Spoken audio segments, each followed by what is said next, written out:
আসসালামু আলাইকুম। কেমন আছেন সবাই? আশা করি ভালো আছেন। আলহামদুলিল্লাহ আমিও ভালো আছি। আজকে নতুন একটা জায়গায় ভিজিট করতে আসছি। আপনাদেরকে কিছু জিনিস দেখানোর চেষ্টা করব। একটা মার্কেটের ভিতরে এই যে এগুলা দেখতেছেন গাছগুলা, অনেকটি আছে অরিজিনাল গাছ, অনেকটি আছে প্লাস্টিকের।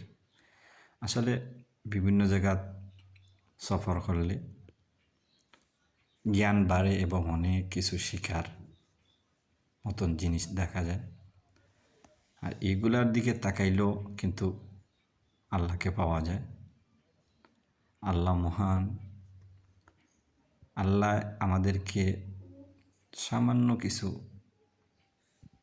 জ্ঞান দিয়েছেন। এই জ্ঞান থেকে আমরা কত কিছু বানাইতে পারি, কত কিছু তৈরি করতে পারি। এতেই বোঝা যায় আল্লাহ কি মহান, আল্লাহর কি পাওয়ার আছে। এগুলা থেকে আল্লাহকে চেনা যায়।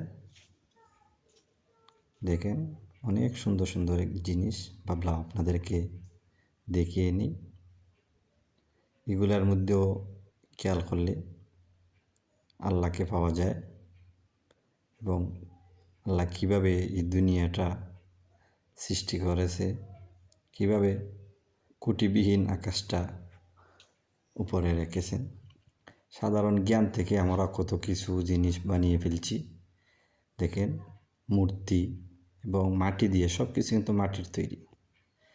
ফুলদানি, এরপরে সে মূর্তি, বাঘ, ভাল্লুক, যেগুলা জিনিস দেখতেছেন অনেক সুন্দর সুন্দর জিনিস। কিন্তু আমরা এত ছোট্ট একটা ক্ষুদ্র জ্ঞান থেকে আমরা এত জিনিস বানিয়ে ফেলতে পারি। আল্লাহ কি মহান! আল্লাহ তো অত্যন্ত দয়ালু। আমাদেরকে সাধারণ জ্ঞান থেকে অত কিছু বানিয়ে পারতেছি।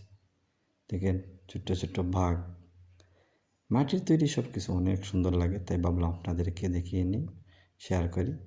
আর আমার এদিক সেদিক ঘোরাফেরা করলে, ভালো জিনিস দেখলে আপনাদেরকে দেখানোর চেষ্টা করি, আমারও ভালো লাগে। আর সফরের মধ্যেই অনেক কিছু, সফরের মধ্যেই জ্ঞান, সফরের মধ্যেই শিক্ষণীয় অনেক জিনিস আছে। তাই ভাবলাম যেটায় যাই, যে সময় যাই, আপনাদেরকে কিছু না কিছু জিনিস দেখানোর চেষ্টা করব। স্মৃতি হিসাবে থেকে যাবে এবং আপনাদেরকেও দেখানো হবে। সব কিছু মিলেই এই আর কি। সবসময় আমাদের পাশে থাকবেন, ইনশাল্লাহ আরও ভালো ভালো জিনিস দেখতে পারবেন। আমাদেরকে যদি উৎসাহ দেন, তা আরও